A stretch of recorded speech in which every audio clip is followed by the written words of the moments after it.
क्या कारण है? आप खुद ही सोचती हैं कि और लोग कहते हैं इसलिए आप नेगेटिव हो जाती हैं? इतना परसेंटेज मैंने 10वीं में सोचा था कि 95 आ जाएंगे, लेकिन 93 आ गया। 2% कम हो गया, तो उसके में मैं बहुत ही ज़्यादा डिप्रेस्ड हो गई थी। देखो बेटे, मैं तो इसको सक्सेस मानूंगा। टारगेट ऐसा होना है जो पहुंच में हो लेकिन पकड़ में न हो। तो पहले तो मैं आपको बधाई देता हूं कि आपने अपनी ताकत से 2 पॉइंट ज्यादा टारगेट रखा, वो बुरा नहीं है। और आपने 90, और आप देख लीजिए अगली बार अगर आप 97 टारगेट रखोगी, आप 95 ले आओगी। आपका गर्व इस बात का है कि आपने 95 का टारगेट रखा था और आपने 97 का नहीं रखा, 99 का नहीं रखा, 100 का नहीं रखा, 95 रखा, क्योंकि आपको अपने विषय में भरोसा था। एक ही चीज को आप अलग तरीके से देख सकते। Sir, in the examinations time, the many students fear, sir, about exams, sir, and they did not take care about of the health, sir. पहली बात है कि ये जो मुसीबत है ना, उसका कारण विद्यार्थी कम है। सबसे पहला दोष है उसके परिवार के लोगों का। उसको अच्छा आर्टिस्ट बनना है, बहुत बढ़िया ड्राइंग करता है, लेकिन वो कहते नहीं तुझे इंजीनियर बनना है, डॉक्टर बनना है, और फिर उसमें उसका जीवन हमेशा हमेशा तनाव में रहता है। तो सबसे पहले तो मेरी माँ बाप परिवारजनों से आग्रह है कि आप अपने संतानों को समझने का प्रयास कीजिए, उनको जानने का प्रयास कीजिए, उनकी इच्छाओं को समझिए, उनकी क्षमताओं को समझिए, उसके अंदर जो क्षमता पड़ी है उसके अनुरूप वो क्या करता है उसको मॉनिटर कीजिए, हो सके तो उसको मदद कीजिए। अगर मान लीजिए उसको खेल कूद में रुचि आपको दिख रहा है तो कहीं खेल स्पर्धा देखने के लिए ले जाइए, उसको देखेगा, मोटिवेट होगा। दूसरा है टीचर्स। स्कूल में टीचर भी ये वातावरण बना देते हैं, जो 4 अच्छे बच्चे होशियार होते हैं हर बार उनको पुचकारते हैं, बाकियों को बिल्कुल गिनते ही नहीं है, लास्ट बेंच पे बैठो, तेरा काम नहीं है, ये उसको डिप्रेस कर देते हैं। टीचर से भी मेरा आग्रह है कि आप विद्यार्थी के बीच में कोई तुलना मत कीजिए, आप किसी विद्यार्थियों को और विद्यार्थियों के बीच में टोकना मत कीजिए। कुछ कहना है तो उसको अलग से हाथ लगा के, देखो बेटे तुम बहुत अच्छे हो, बहुत मेहनती हो, थोड़ा इसमें ध्यान दे दो। और विद्यार्थी को फिर सोचना होगा, मैं मेहनत करूं, अच्छा से अच्छा लाऊं, पिछली बार से अच्छा करूंगा, मेरे और दोस्तों के सामने भी अच्छा करके दिखाऊंगा। लेकिन यही जिंदगी नहीं है। मैं जब से देख रहा हूं आप अपने में ही खोई खोई लग रही हो, खुल करके मिल नहीं रही हो। As being a senior student of my school, much of the time I used to motivate my juniors regarding their test examinations or whether it's about cultural literature competitions. But sometimes I feel like I'm not being able to motivate myself. आप कभी भी अपने आप को अकेला मत करिए। आप खुद अकेली अपने लिए बहुत सोचती हो, किसी को शेयर नहीं करती हो। किसी व्यक्ति की जरूरत है जो आपको मोटिवेट करे। आपके परिवार में कोई, आपके सीनियर्स में से कोई। दूसरा, हो सके अपने आप को चैलेंज कीजिएगा, आज मुझे 10 किलोमीटर साइकिल चलानी है, अरुणाचल के पहाड़ों में भी 10 किलोमीटर हो जाए तो पूरा दिन भर एंजॉय करो। तो देखिए आज मैंने कर लिया, आपका विश्वास अपने आप बढ़ता जाएगा। तो छोटे छोटे प्रयोग होते हैं, खुद के साथ हमेशा खुद को पराजित करना, वर्तमान को ऐसे जीना कि पास्ट हमारा पास्ट हो जाए। उन्होंने एक बात कहा था कि सेल्फ गोल होना बहुत जरूरी है। आपको खुद मोटिवेटेड रहना चाहिए और खुद मोटिवेट करने के लिए आप बहुत सारी चीज फॉलो कर सकते हैं, जैसे कि आप छोटे छोटे अचीवेबल आप गोल्स रखिए अपना, और जब आप वो गोल्स को अचीव कर लेते हो तो हमेशा आप अपने आप को रिवॉर्ड किया कीजिए। इस तरह से उन्होंने मतलब कई बातों से मुझे मोटिवेट किया था। सर आपका कौन सा मोटिवेटर है? मेरा मोटिवेटर आप ही लोग हैं। जैसे अजय ने गीत लिखा, परीक्षा पे चर्चा मेरी किताब, तो मैंने भले लिखी, लेकिन कोई अजय है अपने गांव में बैठ करके उसको अपनी कविता में ढाल रहा है। मतलब मुझे लगता है कि मुझे इस काम को ज्यादा करना चाहिए। अगर हम अपने आसपास देखें तो हमारे लिए मोटिवेशन के लिए बहुत चीजें होती है। मनन चिंतन और आत्मसात होता है, इसमें मतलब बात को पहले सुनते हैं, उसमें समझते हैं, वो आत्मसात कर नहीं पाता। आपने सुना, उसके बाद चिंतन किया, तो किस चीज का चिंतन किया? आपने उनके शब्दों का, उनके पाठ का चिंतन किया। अगर कोई कहे सुबह जल्दी उठ जाना चाहिए, फिर मैंने मनन किया, हाँ उठने के इतने इतने फायदे होते हैं, फिर मैं सो गया, फिर आत्मसात कैसे होगा?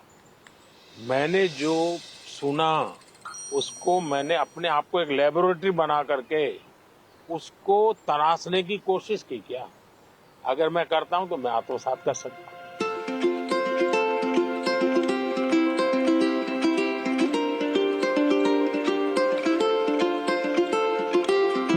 ज्यादातर लोग खुद से स्पर्धा नहीं करते, औरों से करते हैं। अपने से जो दुर्बल है ना उसी से स्पर्धा करते हैं और फिर कूदते रहते हैं। देखिए उसको तो 30 आया, वो तो बहुत मेहनत करता है, मेरा 35 आया। और जो खुद से स्पर्धा करता है उसका विश्वास कभी टूटता नहीं।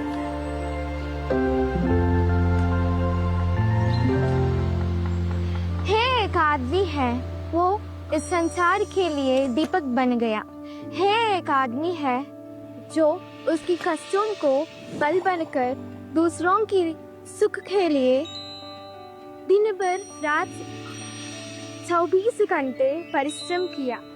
है एक आदमी है जो आज हमारी भारत की प्रधानमंत्री, जो हम विद्यार्थियों को सलाहें देते हुए, हमको इंस्पायर करते हुए, इंटरेक्ट करते हुए हमको खुशी दे रहे हैं, हमारी प्रियतम श्री नरेंद्र मोदी जी है। धन्यवाद सर। थैंक यू बेटा, थैंक यू।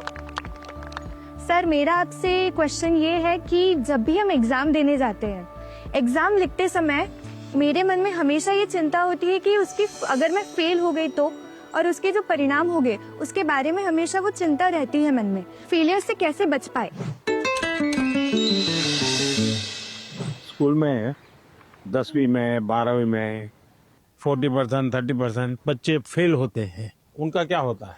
फिर से ट्राई करते हैं। उसके बाद भी फेल हुए तो देखिए जिंदगी अटक नहीं जाती है। आपको तय करना होगा कि जीवन में सफल होना है कि किताबों से सफल होना है। जीवन में सफल होने का एक उपाय ये होता है कि आप अपने जीवन की जितनी विफलताएं हैं उसको अपना टीचर बना लें। आपको मालूम होगा कि जो क्रिकेट मैच होती है ना, तो दिन भर का फुटेज होता है, सारे प्लेयर्स बैठते हैं, वो देखते हैं खुद ने क्या गलती की, फिर वो तय करते हैं हमें क्या सुधार करना चाहिए। क्या आप भी अपने जो विफलताएं हैं उन विफलताओं को टीचर बना सकते हैं क्या? दूसरा, जीवन सिर्फ परीक्षाएं नहीं, जीवन समग्रता में देखना चाहिए। अब आपने किसी दिव्यांग जनों के जीवन को बारीकी से देखिए।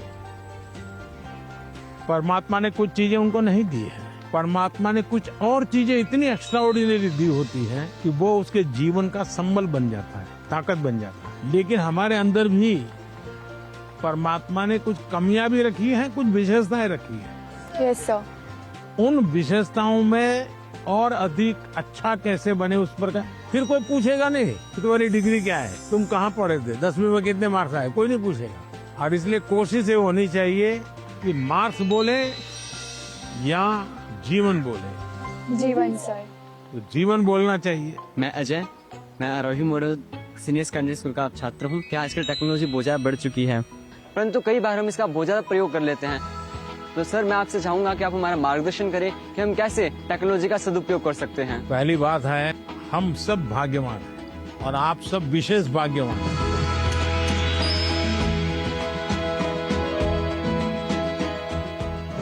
आप उस युग में बड़े हो रहे हैं जिस युग में इतनी बड़ी मात्रा में टेक्नोलॉजी का फैलाव है, प्रभाव है और उपयोग है। और इसलिए टेक्नोलॉजी से भागने की जरूरत नहीं है। लेकिन आपको तय करना होगा कि क्या मैं रील देखता रहता हूँ, क्या उसी में समय जाता है क्या मेरा, या मुझे इस चीज में रुचि है तो उसकी बारीकियों में जाऊं, उसके एनालिसिस में जाऊं, तो टेक्नोलॉजी एक ताकत बनेगी। टेक्नोलॉजी को तूफान मत समझो, वो कोई बड़ा साइक्लोन नहीं जो गिरा देगा।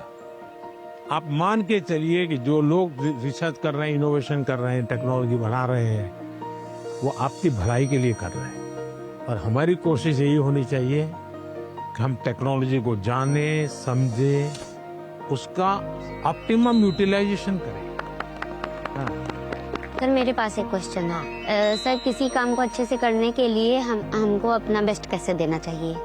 हमें निरंतर बेस करने का प्रयास करना चाहिए, और बेस करने की पहली शर्त होती है कल से अच्छा करना। हमारी फैमिली हमारे भले के लिए बोलते हैं कि तुम्हें तो ये स्कीम देना चाहिए, तुम्हें इस विषय में जाना चाहिए, तुम इसके लायक हो। हमें क्या करना चाहिए? फिर उनकी माननी चाहिए या अपनी सुननी चाहिए? ऐसा है, उनका मानना चाहिए और फिर उनको मनाना चाहिए। जब आप उनको पूछोगे कि हाँ बहुत अच्छा आइडिया है, मैं करूं, हम बताइए कैसे करूं?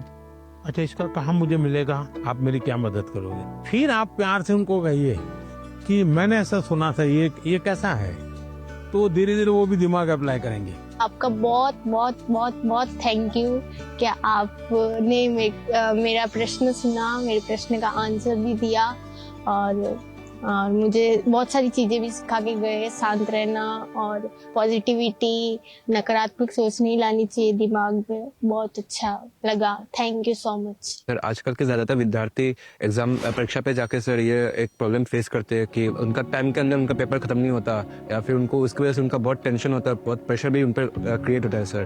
तो सर मतलब उस प्रेशर और टेंशन से वो कैसे डील करें? ऐसा है कि उसका पहला उपाय तो ये है कि आपको पुराने एग्जाम पेपर होते हैं उसका बहुत प्रैक्टिस करनी चाहिए। अगर आपने प्रैक्टिस की है तो पता चलेगा कि मैं कम शब्दों में जवाब लिखूंगा तो मेरा समय बचेगा। फिर दूसरे पर, तीसरे पर, फिर आखिर में जो सवाल में थोड़ी मेहनत कसरत करनी है, जहां दिमाग खपाऊंगा, हो गया तो ठीक है, नहीं हो गया तो छोड़ दूंगा। कभी कभी क्या होता है कि जो नहीं आता है उसी में दिमाग खपाते हैं, फिर आते हैं उसमें टाइम कम पड़ जाता है। कभी आता है तो उसमें ज्यादा लिख लेते हैं, लंबा लिख देते हैं, बहुत टाइम लगा देते हैं। और इसका एक उपाय है प्रैक्टिस करना। मैं पीवीआर बालिका उन्नति पाठशाला में 10वीं कक्षा पढ़ रही हूँ। मैं आंध्र प्रदेश से आया हूँ और इस सुंदरी वन में आपके साथ रहना हमारे भाग्य की बात है। और मैं ये प्रश्न पूछना चाहती हूँ कि आपसे हमको आजकल किताबें में पढ़ते रहते समय हमको ये पता चल रहा है कि क्लाइमेटिक कंडीशन है वो बदला जा रहा है। हम क्या कुछ कर सकते हैं? बहुत अच्छा सवाल पूछा आपने, और मुझे अच्छा लगा कि मेरे देश के बच्चों के मन में भी क्लाइमेट की चिंता है। ज्यादातर दुनिया में जो डेवलपमेंट हुआ उसमें एक भोगवादी संस्कृति पनपी है। ये सब मेरा है, मुझे मेरे खुश के लिए मुझे उपयोग करना है। मुझे अगर अच्छा फर्नीचर चाहिए तो मैं 200 साल पुराना झाड़ काट दूंगा। कोयला कितना ही जलाना पड़े, मैं 24 घंटे बिजली जलाऊंगा। उन्होंने प्रकृति का सबसे ज्यादा विनाश किया। प्रकृति के शोषण वाला हमारा कल्चर नहीं है। मेरा एक मिशन लाइफ है, LIFE, लाइफस्टाइल फॉर एनवायरनमेंट। तो मैं कहता हूं हमारी लाइफस्टाइल ऐसी हो जो प्रकृति की रक्षा करे, प्रकृति का पोषण करे। हमारे यहाँ माँ बाप सिखाते हैं बच्चे को, सुबह बिस्तर से जब जमीन पर पैर रखते हो तो पहले धरती माता से माफी मांगोगे, माँ मैं तुझे कष्ट दे रहा हूँ।